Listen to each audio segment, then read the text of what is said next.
Well, good morning. It is Thursday morning, uh, and it is it's a little after 9 o'clock here in the morning in Johnson City, New York.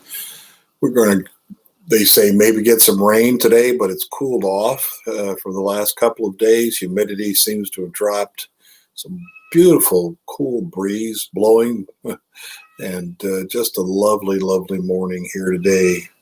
Um, Need these mornings for sure. Um, What's my show and tell today? Well, I didn't hold up anything in my hands, but I am wearing my show and tell this morning. Shepherd Community Center shirt. Sue and I both got one of these when we went there last year. It's where our daughter Becca works in Indianapolis, and we volunteered as we always do when we go out to visit, a day or 2 days, depending on what the schedule allows, but always at least one day volunteering there. We got to do a couple of different things we hadn't done before. We helped out in a kids class, which was absolutely great. Loved it, and then we helped in a food giveaway for people living in poverty. And this is back before COVID, and that's, I'm sure, only increased now. Shepherd itself is a ministry on the east side of Indianapolis that ministers to so many people in so many different ways. They are certainly not a one point ministry. They have a school there. They do counseling and helping with mothers, expectant mothers. They do work in the community itself. It's a great ministry. And now, of course, the majority of their ministry is about helping people with food, with creating Wi-Fi in their parking lot, for people who don't have it at home, for helping people find places to live. Just amazing. And they do, Jay Height is the director. He does a live feed every couple of weeks. Just had one last night. We usually repost that so people can check Shepherd out. But it's really a fantastic ministry.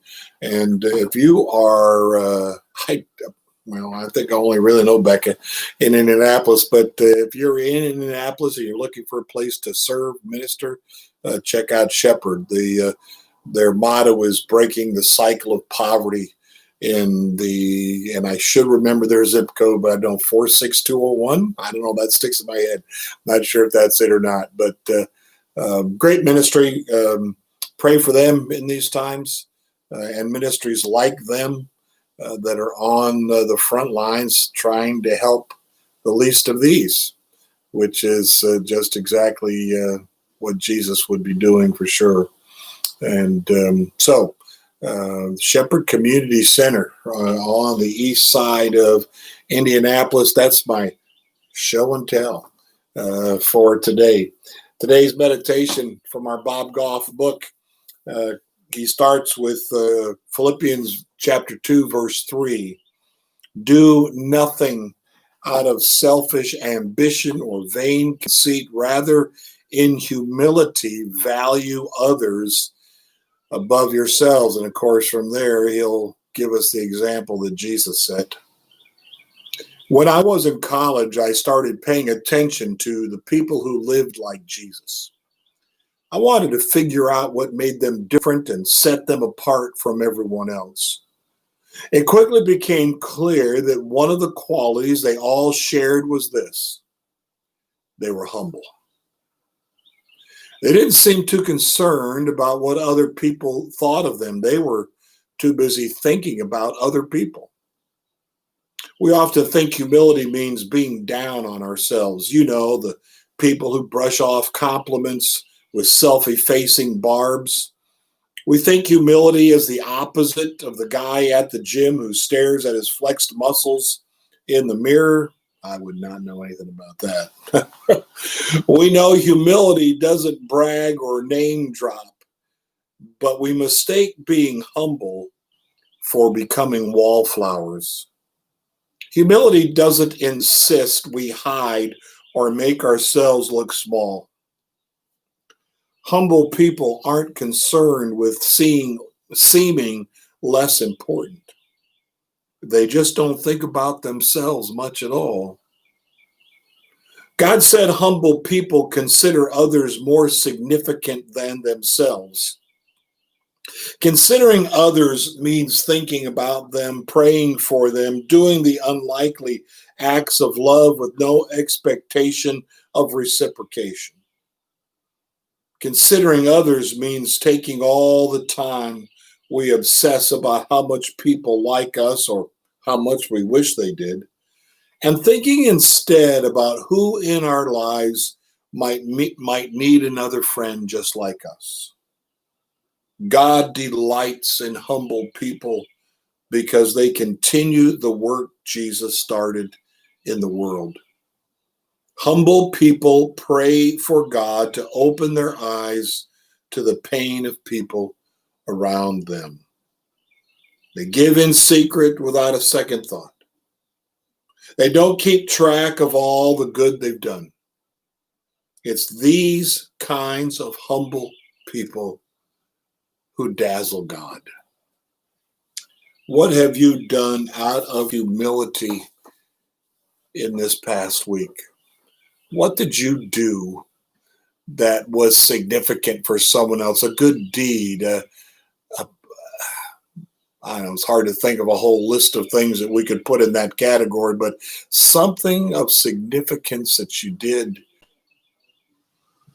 that nobody else knows about, and you didn't tell.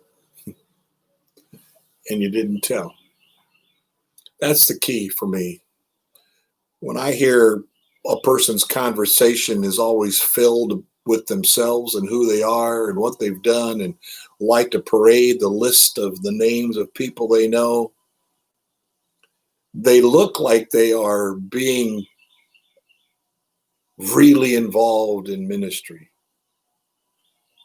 And yet what they're involved in is gaining notoriety for themselves. It's where the disciples were stuck when they argued about who's the greatest disciple. Yeah, they were out. They had healed the sick, cast out demons. They had done some pretty incredible things and helped Jesus in the doing of some incredible things. Did you imagine writing a resume? Oh, yes, I walked on water. I helped heal sick people and cast out demons. I was there when Lazarus got raised from the dead. I mean, could you imagine being in a crowd, having participated in those things, and it not just killing you to tell those stories? See, that's where pride comes in. We want to be noticed. It's one of the curses of the internet, really. It feeds that. Look at me. Look where I've been. Look at my selfies. Now, I'm not downing that. What I'm concerned about is the drive behind it. Why do I want people to see this? Is it so that they can see God in this? Is it because I just want my friends to know what's up with me, or is it that I want recognition? It's hard to determine sometimes. I know it is. It's hard to determine sometimes what the motivation might be. So take every thought captive to Christ, and let the Holy Spirit tell you, to search you. Why am I doing this? Why am I saying this? And see whether it's really out of humility because you want to love others, bless others, be connected to others in a community, or whether it's you want to be the star of the show. God resists the proud, but he gives grace to the humble. Blessings today.